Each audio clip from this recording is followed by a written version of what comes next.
Hello people of BookTube, Megan here, and time for another book review. Today I am doing another re-review of a book that I read way back in the beginning of my BookTube channel.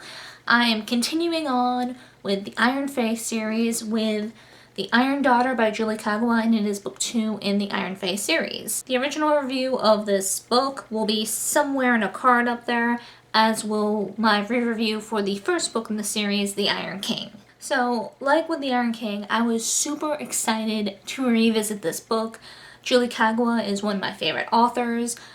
The Iron Fae series was the first series I've ever read from her, and I just fell in love with it. So, like I believe I mentioned in the Iron King re-review, it has been a hot minute since I've read any of these books, and just the nostalgia, the love, is still there. I definitely was afraid that I wouldn't like this book anywhere near as much as I did when I first read it, when I first reviewed it. Since it has been a while, reading tastes change over the years, and it has been like 5 years since I've read this, so that's a lot of time. But yes, love for this book is still definitely there. In The Iron King, we left off with Ash coming to retrieve Megan to uphold her end of the bargain she made. He helps her save her brother from the Iron King. She has to come with him to the Winter Court willingly, so she got to spend a little time in the human world. And by little time, I mean like just enough time to get Ethan home and like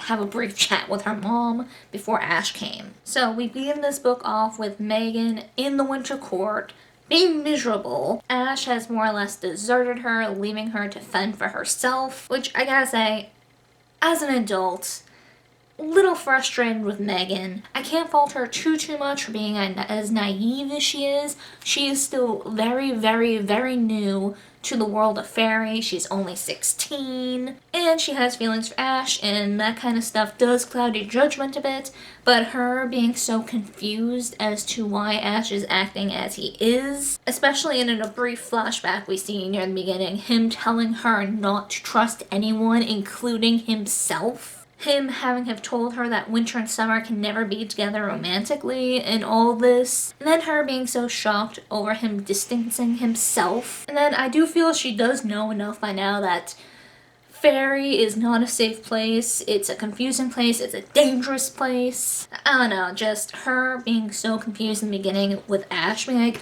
why hasn't he come see me? Why is he treating me so coldly? I gotta scold him later. It's like, ah! It's like, Megan, use a little common sense. But then again, that might just be me having read these books before and being aware of that, as well as me being an adult, her being 16. And like I said, I can't fully fault her for her feelings, because she does have feelings for Ash, and that does cloud judgment to a point. She is only 16, she is young, and she is reasonably new to the world of fairy, so she doesn't know all the details. And she's never been to the Winter Court before, so she doesn't understand quite how dangerous loving someone in the Winter Court can be. So while that does peeve me a bit, I can understand it to a point. And to be fair, Ash could have done a better job explaining things. He definitely could have been much more clear, like, love is weakness. I cannot show any emotion towards you because XYZ. He could have been a little more clear to her. So yeah, Megan is stuck in the Winter Court, and the Iron Fae are still out there. And they are still set on causing quite a bit of trouble for the traditional Fae. Unfortunately, despite the fact that Megan killed the Iron King in the last book, the Iron Fae are still around, and apparently a new figure has stepped into the role of the Iron King. But alas, no one is believing Megan or Ash about their tales about the Iron Fae, and just how many of them and how dangerous they are. And when it's revealed that there is a new Iron King, Megan is once again not believed. And on top of that, a war is looming between summer and winter, and it is up to Megan to try to stop it. Plot-wise, that's as much as I dare to give. I gotta say, poor Megan can't get a break, it seems. Like I said, I definitely enjoyed rereading this, and I do look forward to rereading the other Iron Fae books, and I'm not sure what else I can say without risking going into spoilery territory.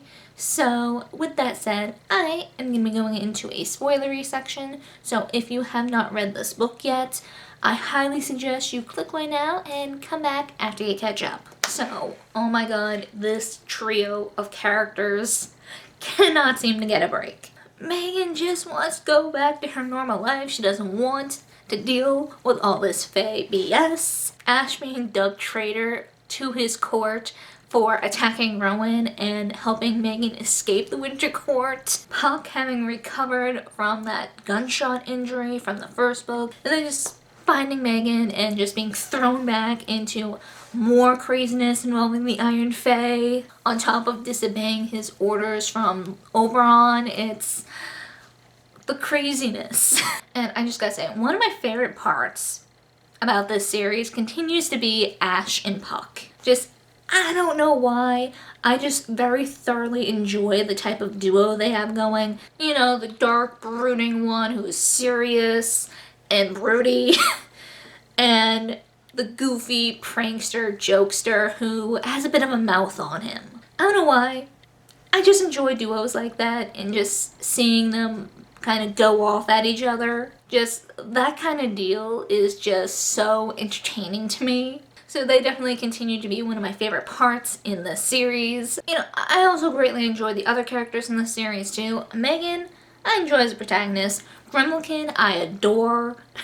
He is very much a cat. And just, I love his explanation for almost everything is, I am a cat. Iron Horse, who switched sides in this book, I freaking adore. Just, Iron Horse is great. And when he died at the end, my heart broke a little bit.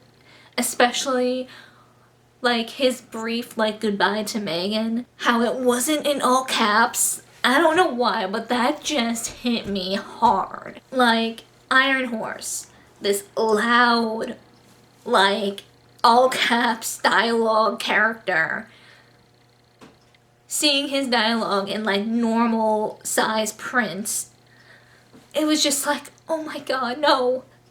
Iron Horse, no. Just, it broke me a little bit. I don't want to comment on Megan's use of iron glamour in this book. I do remember enough about the third book that I know the reason for it. So I don't want to talk too much about that and give spoilers. Though I do like how we get her using the iron glamour in this book to kind of lead up to the events in the third book, instead of just giving everyone a big whammy in the third book and being like, that came out of nowhere. That's all I'll say on it. I won't talk about the third book. I have mixed feelings about the love triangle with Ash, Megan, and Puck.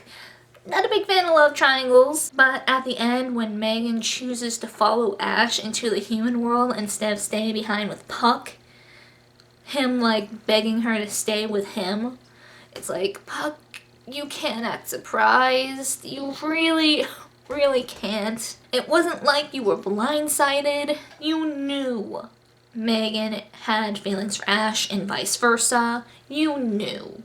You admitted to her that you knew almost right away. And even though in theory winter and summer cannot be together romantically, Ash may know that, you may know that, Megan is just really learning that. It's still new information to her, and even with that information, you can only help your feelings so much. It's like, don't expect her to be able to give up these feelings for Ash that easily. I admit, Megan definitely shouldn't have been kissing Ash at Len & Chee's place. I feel like a jerk for saying she kind of let him on there, but I can see why that could cause some confusion. I can't remember if she said this before that point or after, but she wasn't sure how she felt. She needed time to get over Ash or whatever. I don't think she said it in those exact words, but that's the vibe I was getting. But just, yeah, Puck, you shouldn't have been that surprised that she followed after him. It's not as if she's had a whole lot of time to sit down and process her feelings about everything, what with the Iron Fae and the war between summer and winter, and Ash's brother Rowan betraying all of Fairy. It's like, there's a lot going on. And backing up to Lenenchi, I adore her. I don't know why. I can't remember how I felt about her, like in my last reviews, but I like her style. And one thing that I actually forgot about was learning what happened to the guy Megan thought was her dad. The man who raised her up to the point she was 6. When she was 6 years old, he just kind of vanished out of thin air. No one knows what happened to him, and then we find him in Lenenchi's mansion, which Megan didn't even realize until quite a bit after leaving Lenenchi's mansion, because that was the memory the Oracle took from her in the first book. So I'm just like, I forgot this was a thing. So that was great. And also a little thing that I found I greatly enjoyed. The Iron Fae are still Fae. They're just a different type of Fae. Like the Fae, they cannot lie. And like a Fae, they enjoy a good riddle. So that little like number riddle that Megan had to solve to like get the Scepter of Seasons in that corporate building, I thought that was really clever. Like Julie Kagawa taking like the Fae's love for riddles and kind of like modernizing it for the Iron Fae. Just little details like that I freaking love. And it's clever. And another little thing that I also really enjoyed, when they go to the winter formal at Megan's former high school, her running into her former crush, what was it, Brad? Him not recognizing her and how she could have thrown who she was in his face. Won't lie, both as a teenager and as an adult, I would not have been anywhere near as mature as she was while dealing with him. Like, the second he asked who she was, I would have happily been like, it's Megan Chase. Like, in fact, I probably would have dropped it sooner. Because what he did to her, humiliating her in front of everyone, that was not cool. Like, at all. And it was totally uncalled for. So I definitely would not have handled that as maturely as she did as an adult, let alone as a 16-year-old. I won't lie, I can be petty, and in a situation like that, heck yeah, I would be petty. I, for the life of me, cannot think of what else I want to say. So with that said, I'm going to stop myself here. For anyone else still watching, what do you think of this addition to the series? Did you like it? Did you not? Are you kind of meh about it? What were some parts that you liked or didn't like? Were there parts that you liked that I didn't talk about? Let me know. Let's get a discussion going. So yeah, that is it for this book review, and I hope to see you guys next time.